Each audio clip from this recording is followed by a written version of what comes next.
in your packet, you will find a bio. And on the back, room to make notes if you've not already found that. I taught teachers at the University of South Carolina, and I found out the one way to get run out of the classroom is to give people printed material and then stand there and read it to them. I can tell, we've got some teachers here. So I am not going to read to you the bios. I expect you to do that on your own. Now, those of you who have been here before know our next speaker. Last year, he spoke about the law during the Revolutionary period. He also, during the Marion days at Camp on Cooper, was Benjamin Franklin. And he visited with third graders for a good bit of time, and he had a log cabin. He had a log cabin right on the set. You know from his bio that he's a very active member of this community and of the state. You also can tell from the last paragraph that he is a citizen of the world. He has made mission trips to Peru and Uganda, and shortly will be returning to Uganda. And one project dear to his heart is to provide a safe water supply for a small village in Uganda. And so I have great pleasure in presenting to you a very fine human being, as well as a Revolutionary War scholar, Dr. Wright Turbeville.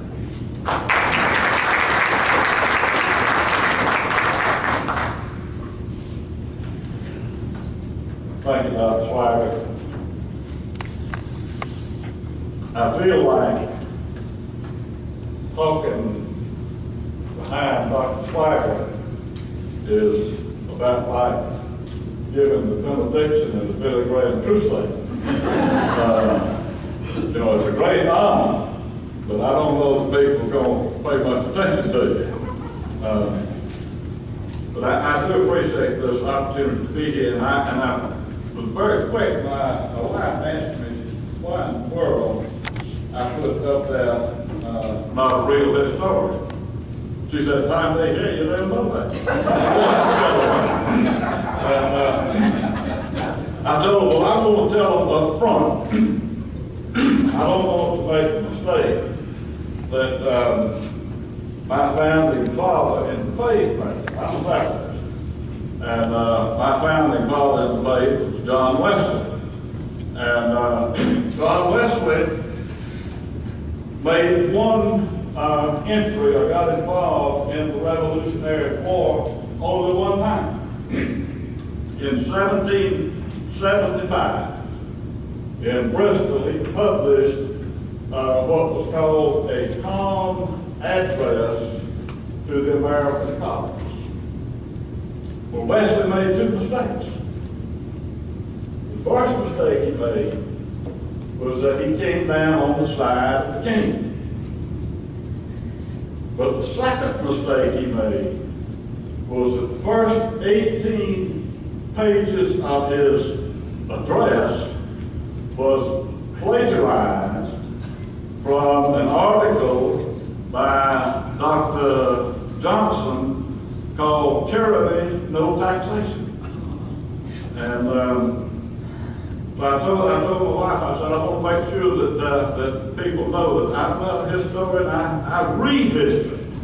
And I'm here reporting to you what I read. The real historians are out in the audience, but I do want to make note of Gregory Mason.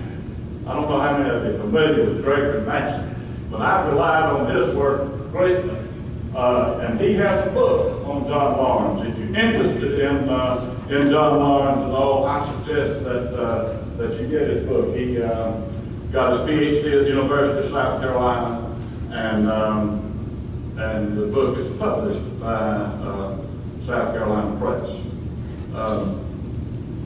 David Brewer has some good things to offer, and other people have, and I'm gonna get to John Lawrence in just a minute, though.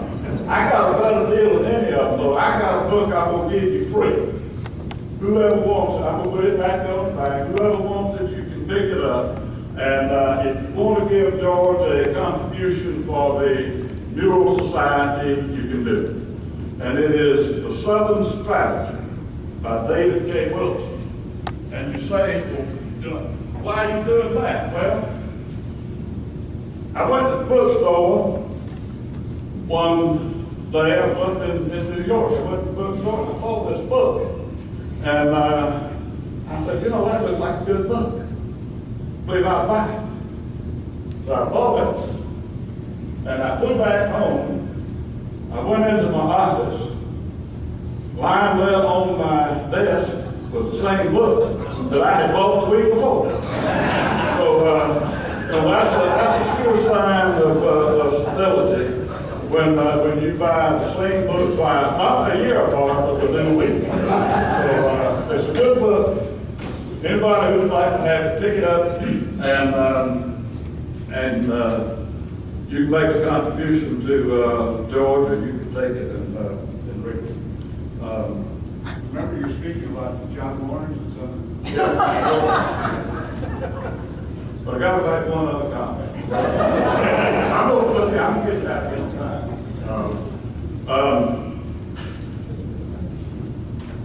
For my Presbyterian and Baptist friends who take too much delight in the misfortune of us Methodists over what John Wesley did.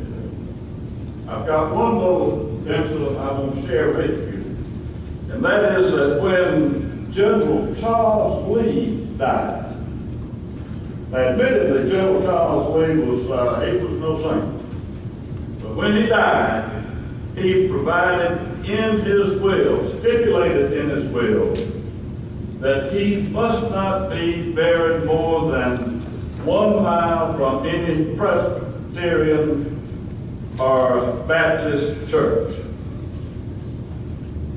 He said, he explained that by saying, I've kept such bad company when living that I do not choose to continue when dead. He wants to be, and I don't know if I read that right, anyway, he wants to be at least a mile from the Presbyterian church.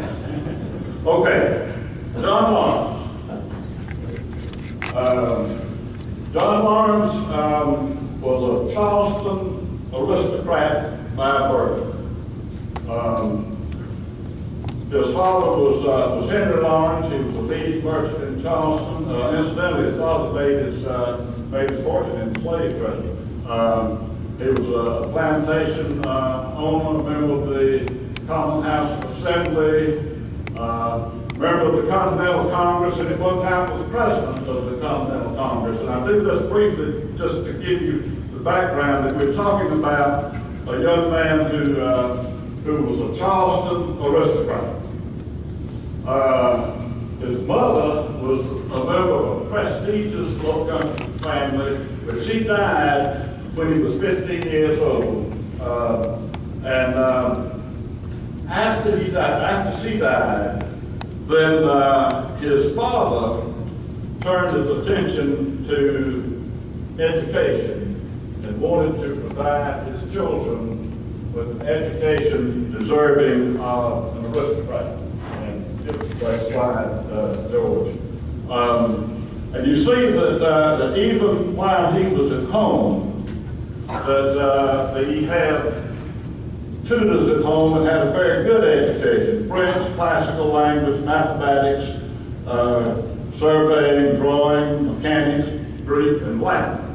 And we're going to see a little later in his career that his French really served him well and gave him some great opportunities when he was working with General Washington. John early on was interested in medicine. They call it physics. And his father said, I don't altogether like his turn to physics, but I will do nothing to disrupt it. I would rather he should study divinity, the law, or apply himself to trade and commerce. Well, you know, if your father says something like that to you, you understand very quickly that your father doesn't want you to be a doctor. And John Lawrence understood that very quickly. And so he gave up on medicine and struggled as to what other vocation he would enter. But his father decided that as young aristocratic children in Charleston, they deserved a good education, and to get a good education, he went to Europe. So he took John and the other children, and he went to London and started John under Reverend Clark. But Henry Lawrence was appalled at the what he called the immorality of London. He couldn't stand the idea of letting his children stay there. And so he made arrangements to take them to Geneva. And he took them to Geneva, and Henry Lawrence said that Geneva had all the virtues that London lacked. And so John Lawrence studied then in Geneva for 2 years. But then once he decided that he was going to study law, there was no option really other than to go back to London and study at the Middle Temple. John wrote to his Uncle James that he was almost persuaded to choose divinity, except that it would preclude him from bearing arms for his country. As a young man, as the revolution was getting started, at some point, Henry Lawrence asked John Lawrence what his real goal in life was, and his response was either glorious victory or glorious death in pursuit of liberty. And this, of course, we will see as one of the sad chapters in his life. Now, if we look at the next slide, I want to spend just a few minutes on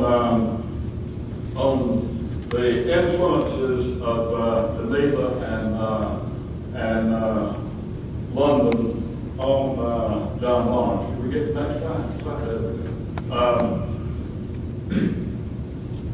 He described Geneva as having ideas that were agreeable to the spirit of a republic. Frugality, selfless public service, and literacy. Literacy was widespread in Geneva. And then he was exposed to what was called the culture of sensibility, where passionate friendships, emotional responses to literature, and the beauty of nature and recognition of common humanity that connected people together of different cultures, and that had an influence on him. And I'm taking time to point this out because I think we're going to see that the influences that Geneva and London had on John Lawrence are a great part of what made him what I call the real revolutionary. Of course, once he got to London and studied at the Middle Temple, he went there in 1774. You remember Lord Mansfield's 1772 opinion. I know a few lawyers in here. We could play that when I could ask Mr. Screw about Mansfield in 1772. But anyway, we won't do that. He had to be exposed to Lord Mansfield's opinion in 1772 in the Somerset case. Those of you who remember that James Somerset, a slave, was was taken to London by his pastor, Charles Stewart, and he ran away. Well, he was recaptured, and he was in London. They put him in the hull of a ship. He was on his way. They were going to send him to Jamaica, and he sued for his freedom. And Lord Mansfield, who was the chief judge of the King's Court, wrote the opinion. And in it he said, slavery is so odious that nothing can be suffered to support it but positive law. The law of England neither allowed nor approves of slavery, and the black man must be free. So, when John Lawrence was at the Middle Temple, he certainly was exposed to that case. And then another thing that had an influence on his life, and some of you scholars can have a real good time talking about the difference that the Lockean liberalism had on Thomas Jefferson and what effect it had on John Lawrence. He was exposed to the philosophy of a man's inherent right to life, liberty, and property. And most of the scholars that I read, though there is some debate on that, say that Thomas Jefferson, in preparing and writing the Declaration of Independence, relied heavily on John Locke. But he didn't just study in England. It turns out that Henry probably had something to worry about after all, because he did some partying and that kind of stuff. And Henry had a good friend in London who was William Manning. Well, after Henry left John at the Middle Temple, he asked his friend William Manning to look after John. Well, William Manning did, but as it turned out, that while William Manning was looking after John was looking after William's beautiful daughter, Martha. And Martha turned up pregnant. And so Martha and John were married. John said that duty demanded that he marry her. But he said something else, and it shows you sort of where he was struggling here. He said that while duty demanded that he marry her, that duty to his country demanded that he not put marriage above his duty to his country. And so he made it clear to Mannings that he was going to marry her, because that was the thing to do, but he wasn't stating that. And I don't know what I've done about that, Mr. Manning, but anyway, he married Martha, and in December of '76, he decided by then, which is what happened in July of '76, by December of '76, he decided he was going to home, whether Daddy liked it or not. And so he left there in December of '76, and he left a pregnant wife. And family of Frances Eleanor Lawrence was born January of 1777. John Lawrence never saw his wife again, and he never saw family. But anyway, once he comes back to Charleston, he arrives in Charleston in late December, early January, and his father is on the way to Philadelphia to take his seat in the Continental Congress. So John Lawrence travels with his father to Philadelphia, and being a very ambitious young man, and wanting to find either glorious victory or glorious death in this pursuit of freedom and liberty. He didn't see any sense starting anywhere at the top, so he applied to join Washington's as a Navy. Well, I suspect that by that time, the fact that by that time that Henry was president of the Continental Congress, that did not hurt his application to be an aide to Washington. And so Washington said, even though I don't have a position available, I encourage you to come on and help me as a voluntary aide. And so he did. He joined Washington as a voluntary aide. But the first thing, we'll see a lot of paradoxes in John Lawrence life. But the first thing he did after he became a voluntary aide to Washington was that he obtained a personal servant, Shrewsbury, a fine horse, and military treatises, all by way of his own.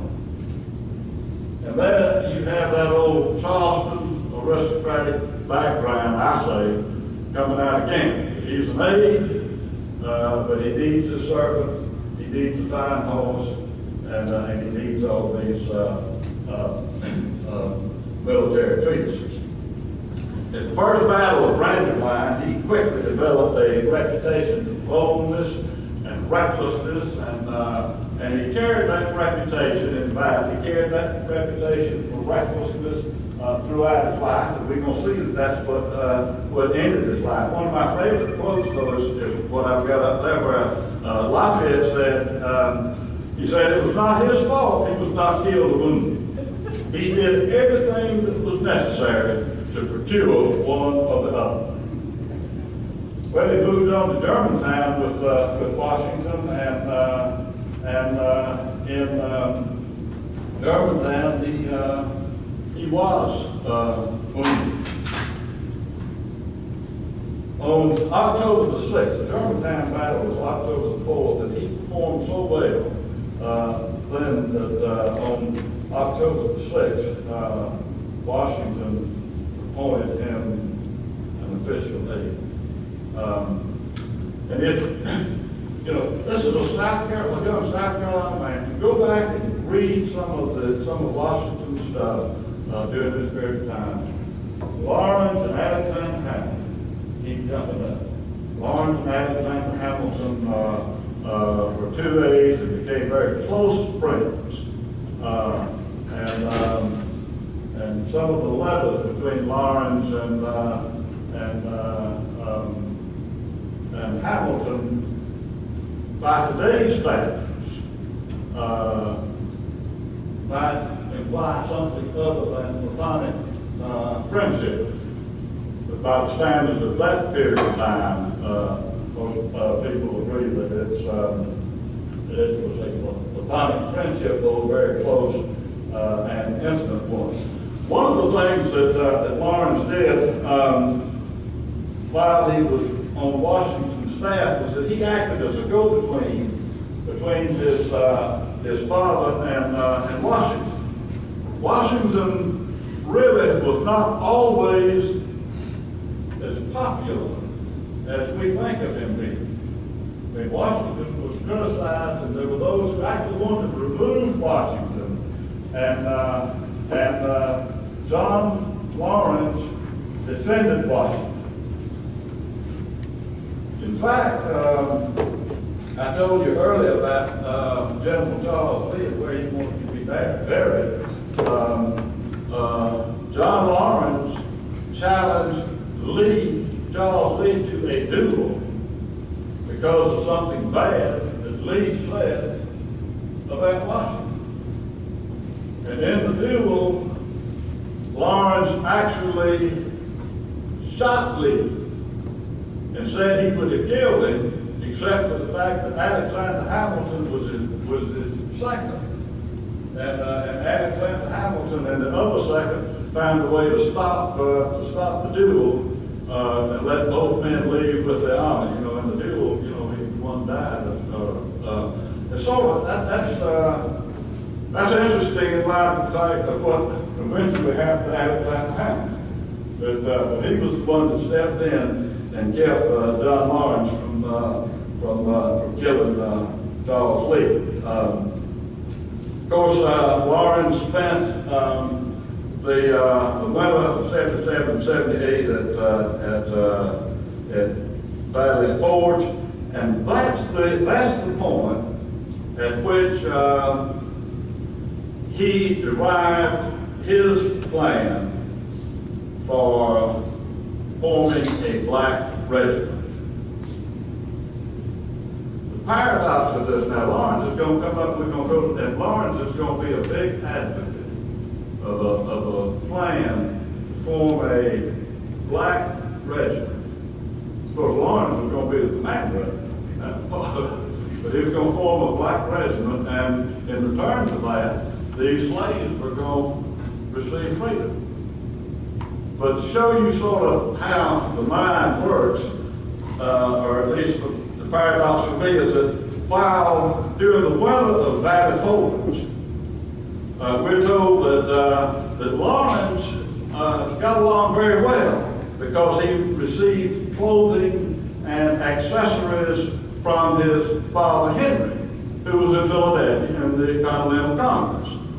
But in one of the letters where he wrote his father asking for supplies, here's what he says about his servant. He said, "As for Shrewsbury, if there is any difficulty in getting him winter clothes, I believe he can do without." And so he wanted his winter clothes, and he was willing to let Shrewsbury do without if that were any difficulty in that. Moving along, and George already got the next slide. I say he's gonna move me on. I'll keep up with you, George. Lawrence's Black Regiment plan and rejection in South Carolina. In February of 1778, the legislature in Rhode Island adopted a plan to enlist blacks and compensate their owners and allow them freedom in exchange for their service. Lawrence proposed this first to his father. Now remember, his father was in the Continental Congress. Lawrence is there with Washington. Lawrence proposed to his father that he get his inheritance in slaves early. And that would have been about 40 able-bodied men. And that he would use them as the foundation for a black regiment. Well, his father tried to dishearten him. First of all, his father told him that if I give you 40 slaves, only 4 of them will enlist. And of the 4 who enlist, 3 will desert at the first line of battle. Now that sort of shows you the mindset that Henry Lawrence had. Henry also went so far as to suggest to John that the real reason, and there may have been a little bit of truth in this, I question this too, that there may have been maybe a little bit of truth in it. The real reason John Lawrence wanted the black regiment was he wanted to command. And that was one way that he saw of getting the command. But anyway, after the fall of Savannah, the first year after Henry talked to Barnes and accused him of having an ulterior motive, and he just told him, he said, "There's not a single vote for it in Congress, you just forget it." And so at that point in time, John Lawrence dropped it. But after the fall of Savannah, he saw the threat to South Carolina, and he revived his plan. And this time he got his father's support. He convinced his father that in the defense of South Carolina, this would be a good plan. And so Henry supported it in Congress, and in March of 1779, Congress approved the plan to enlist 3,000 slaves from South Carolina and Georgia. And after 3 years of loyal service, they would receive freedom and $50. But the $50 only after they surrendered their arms. And each slave owner would receive $1,000. But remember the form of government, how we were operating back then. And the Continental Congress then said, we can only endorse the plan. The final decision is left up to the legislatures of South Carolina and Georgia.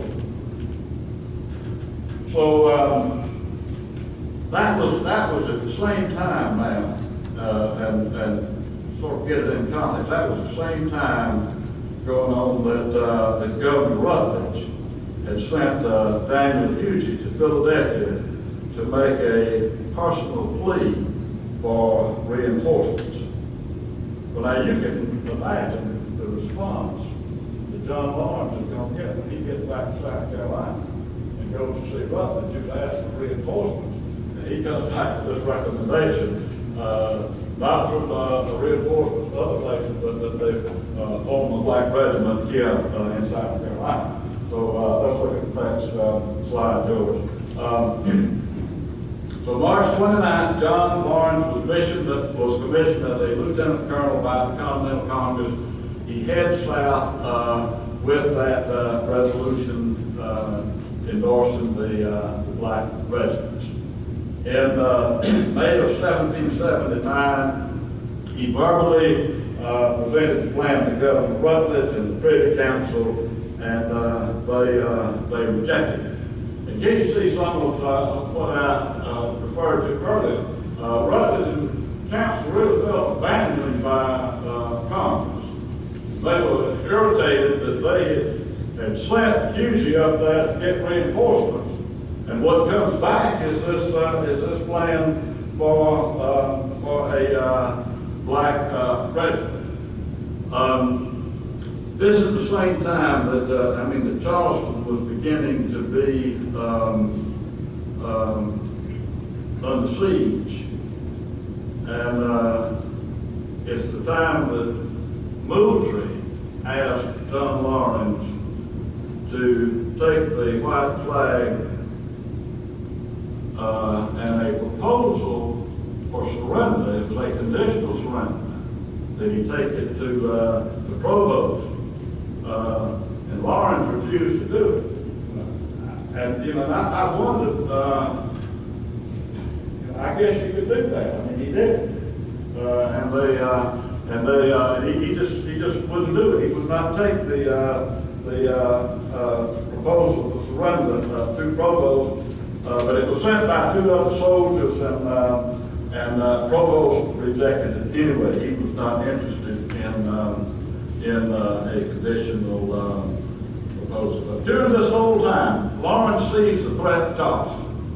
I mean, he sees it coming on. And so in the summer of 1779, he again presents the plan to the South Carolina legislature. It's again rejected. And that is a mistake there. It was February 1780 that the plan was again offered. The legislature rejected it as premature. You know what happened just a few months after February 1780. George, you go to the next slide, because May the 12th, 1780, the state of Charleston surrendered. Over 500 Continentals and militia were taken prisoners of war, including John Lawrence. Now, early on, and if you listen to Dr. Swagger, you know that in April, Francis Marion jumped out that window. She says he jumped out to try to get away from it. I don't know whether he jumped out after he had something booked, but anyway, there's no question when he jumped out that window and broke his ankle. It was in April that Marion jumped out the window and broke his ankle. So he was not in Johnson. But John Lawrence was there, and John Lawrence was taking a prisoner of war. And as they were digging the trenches and trying to defend Thomas, Lawrence actually got some of his family slaves to come and help there on the lines to build those trenches.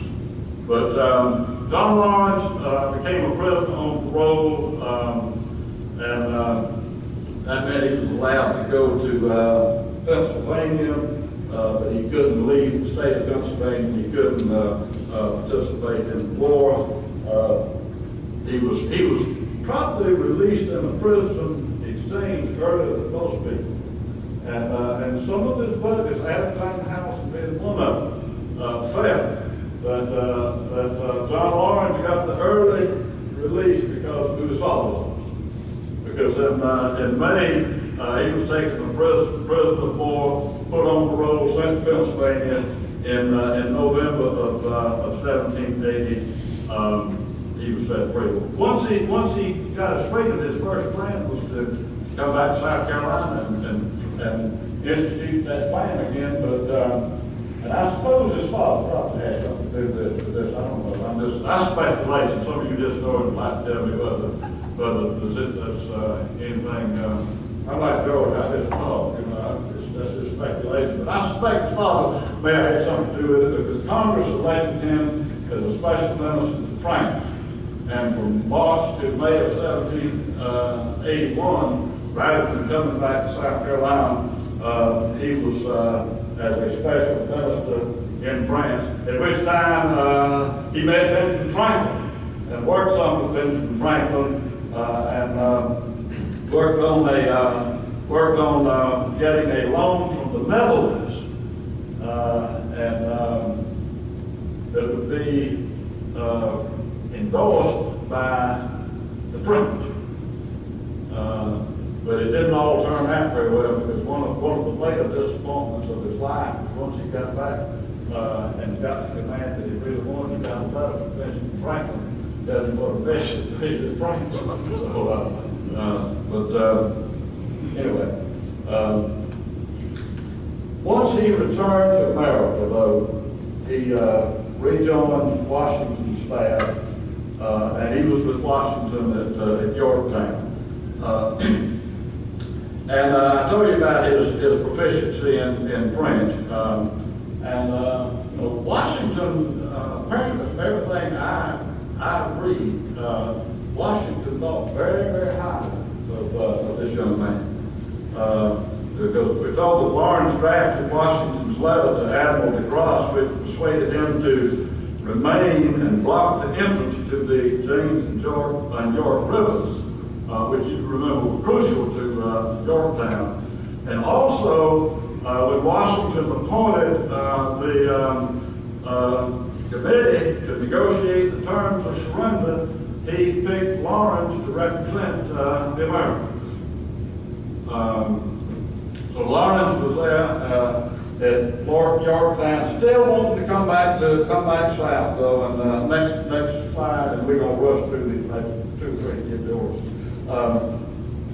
In December of 1781, Lawrence gets permission to return south and begins to serve under General Nathaniel Greene. Lawrence again, he never gives up on this. Lawrence again reintroduces his proposal for a black regiment, and this time he thinks he's going to be smart. He thinks he's going to outmaneuver, and so he proposes that that slaves from confiscated loyalist estates be used to man the regiment. He thought surely the legislature will adopt that. But again, the plan was overwhelmingly defeated, even though on this occasion Greene endorsed the plan. One opponent, Agnes Burke, who I think is one of Dorothy's ancestors, she got some Burke in the background. Anyway, one opponent, Agnes Burke, expressed feelings of many legislators, immediate concern about arming large numbers of blacks. I mean, just concerned about slave insurrection. Obviously, and Dr. Swagger and I talked about this a little bit yesterday, Marion didn't have that concern. I mean, he was in the black country and he didn't have that same concern. One of the concerns they had was what happened to free blacks after the war. And the fear that blacks and whites could never live together harmoniously. And a fear that was also expressed one time by Jefferson. A fear of racial intermixing that would result in a mongrel race. So again, John Lawrence was voted down or rejected on this plan. But in February, let's go to the next slide. In February, he finally got what he really wanted. He was given command of the white troops. On one occasion, Lawrence was sent, and this must have been, this must have been when Marion was in the Senate. Because there was an occasion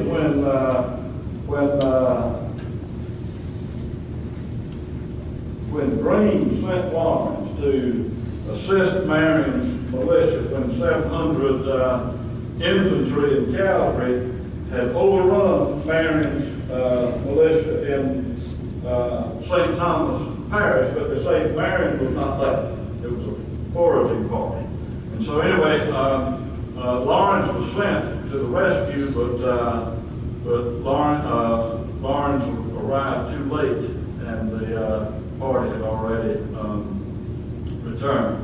He spent a lot of his time recruiting spies, and he was really very good at getting information from the loyalists in Charleston. Probably one of the biggest disappointments of his life was that he was not that well accepted by the legions as a leader. And one of the things that I find interesting is that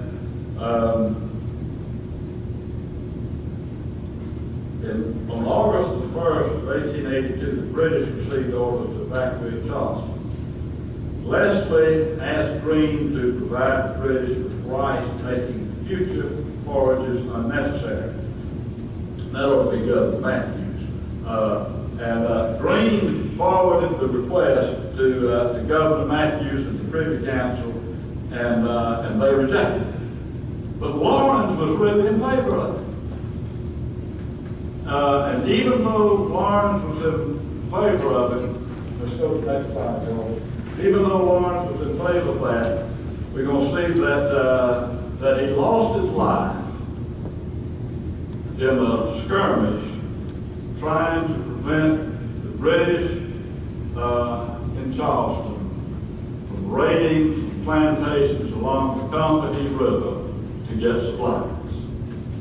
So Greene learned a small fleet that left Charleston.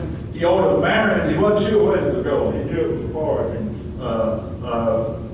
trip. He wasn't sure where they were going, so he put Marion on the alert along the Santee. And he sent Mordecai Gist to the Company River.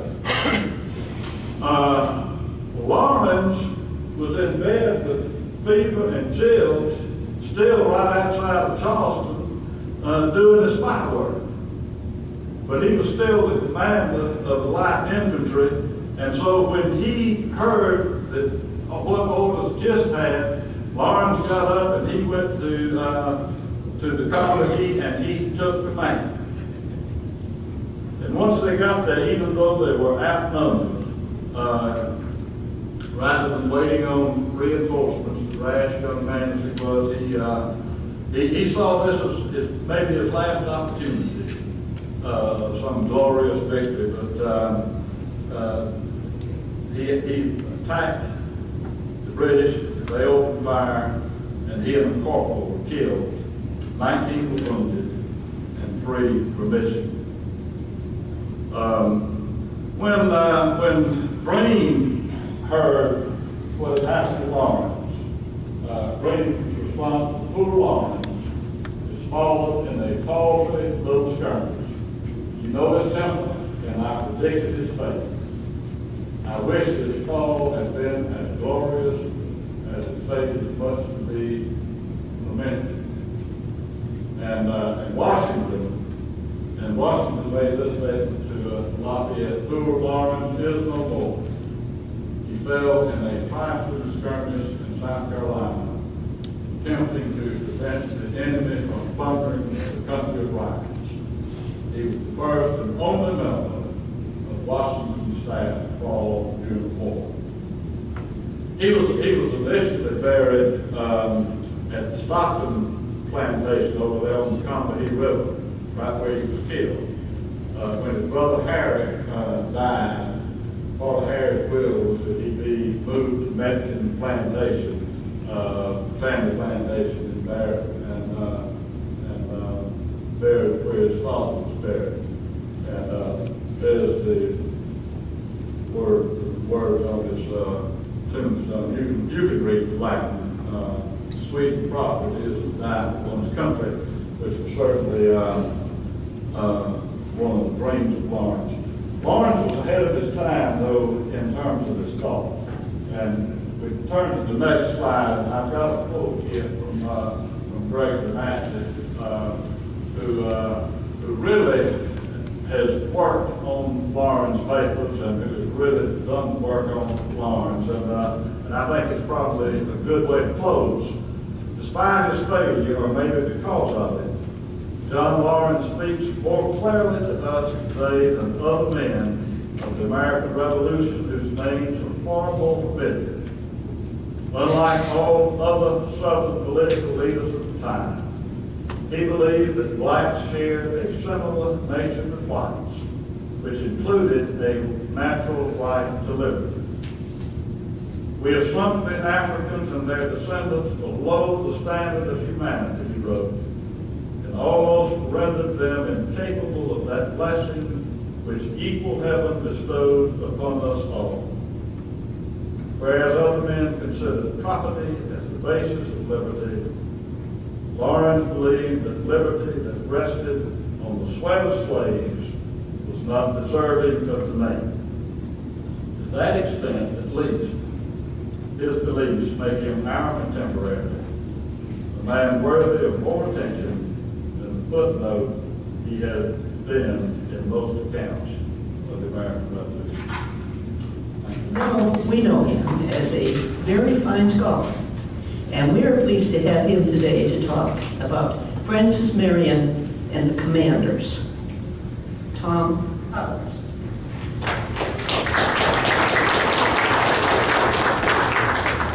After that, I'm not sure whether to say thank you or not, Chris. Talking about getting on the stage is really not that much different sometimes, so I guess perhaps that's something I could be thinking about. My paper's too long already, so without too much further ado, I think we're going to start with it. However, it is entirely possible I'm going to be stepping on some of Dave Nealon's work. What we've been talking about prior to this indicates there may be some overlap, and we may see some things differently, which would be interesting if we do. Sorry if that goes that way. Let's just see where it leads. Francis Marion is often cited as an example of the resistance to British authority in South Carolina in the months following the fall of Charleston. This is misleading, but Marion was hardly typical of that resistance. One of the things that makes this case unique is the complexity of command relationships which linked him with higher authority. We don't often think about Marion having higher authority. In popular mythology, he acts alone, embodying an outraged people's spontaneous resistance to invasion and oppression. Those who study him more carefully quickly learn of his cooperation with Henry Lee's Continentals later in the period. Some even know that he worked in close harmony with Nathaniel Greene Continental Army in 1781. Beyond this, bits and pieces emerged to reveal a possible pattern of independence, slowly yielded to Greene until by the end of the war, Marion is depicted as thoroughly integrated and subordinated into Greene's Continental campaign. And of course, we heard yesterday that when Greene occupies Charleston, Marion's men are not even invited to participate. So you've got something going see a bit. The truth is really much more complicated than even Marion neighbors have told us. This paper will attempt to reveal some of that truth, first by providing a little background, then by investigating Marion's relationships with his various commanders in 1780 and 81, and finally drawing a few tentative conclusions. I think the most important thing to remember is that Francis Marion was and never ceased to be a Continental Army officer. He never yielded his commission as Thomas Sumter did. Prior to the fall of Charleston in May of 1780, Marion's experience in the Revolutionary War had been within the context of a regular army. He began with an appointment as captain and company commander in the newly raised 2nd South Carolina Regiment, and I want to say here, the 2nd South Carolina was not Continental. It wasn't the Continental Army